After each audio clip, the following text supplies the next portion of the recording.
सूरज हर शाम ढल जाता है, चांद हर रात बदल जाता है। तुम क्यों वक्त को रोके बैठे हो? हर पल को जीना ही जिंदगी कहलाता है। दोस्तों, एक समय की बात है, एक ऋषि अपने आश्रम में अपने शिष्यों को शिक्षा दे रहे थे। उनके सभी शिष्य बड़ी रुचि से उनके उपदेशों को सुन रहे थे और उनके द्वारा पूछे गए प्रश्नों का उत्तर दे रहे थे। लेकिन उन्हीं शिष्यों के बीच एक शिष्य ऐसा भी था जो हमेशा चुपचाप और गुमसुम सा रहता था। वह न तो किसी से ज्यादा बात करता और न ही पढ़ाई में मन लगाता। ऋषि ने पहले ही दिन उस शिष्य को अनुभव कर लिया था, लेकिन कुछ नहीं बोले। जब कुछ दिन ऐसे ही बीत गए तो ऋषि ने उसे अपने पास बुलाया और पूछा, बेटा, तुम हमेशा उदास क्यों रहते हो? तुम्हारा मन शिक्षा में क्यों नहीं लगता? क्या कोई परेशानी है? शिष्य ने सिर झुका लिया और धीरे से बोला, गुरुदेव, मेरे अतीत में कुछ ऐसा हुआ है जो मुझे हमेशा परेशान करता है। मैं लाख कोशिश करूं पर उसे भुला नहीं पाता। इसी कारण मेरा मन शिक्षा में नहीं लगता।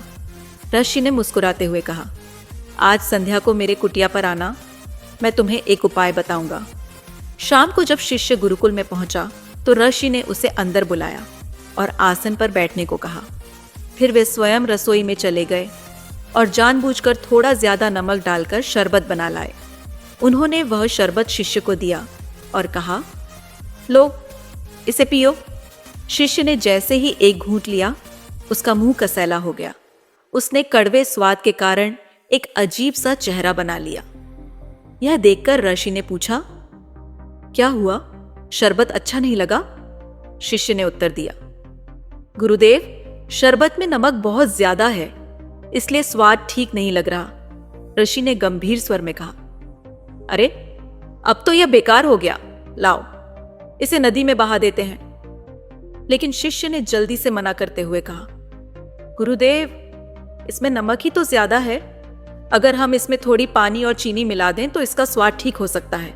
यह सुनते ही ऋषि मंद मंद मुस्कुराए और बोले, यही तो मैं तुम्हें समझाना चाहता था।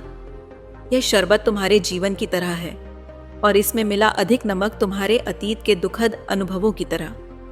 जिस तरह हम शरबत से नमक को अलग नहीं कर सकते, वैसे ही अपने बीते हुए बुरे अनुभवों को जीवन से मिटा नहीं सकते। लेकिन जैसे हम उसमें चीनी मिलाकर उसका स्वाद सुधार सकते हैं, वैसे ही हमें अपने जीवन में भी अच्छे कर्मों, खुशियों और सकारात्मकता की मिठास घोलनी होगी। तभी हम अपने अतीत के दुखों को पीछे छोड़कर आगे बढ़ पाएंगे। शिष्य को ऋषि की बात समझ में आ गई।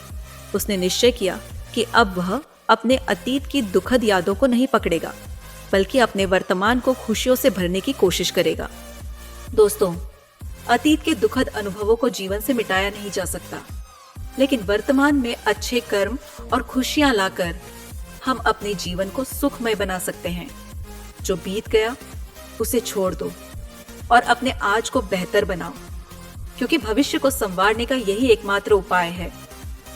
और हाँ, अगर आप भी अपने अतीत के बोझ को छोड़कर एक नई शुरुआत करना चाहते हैं तो कमेंट में लिखिए, मैं अपने जीवन में मिठास घोलूंगा, ताकि हम सब मिलकर एक दूसरे को आगे बढ़ने की हिम्मत दे सकें।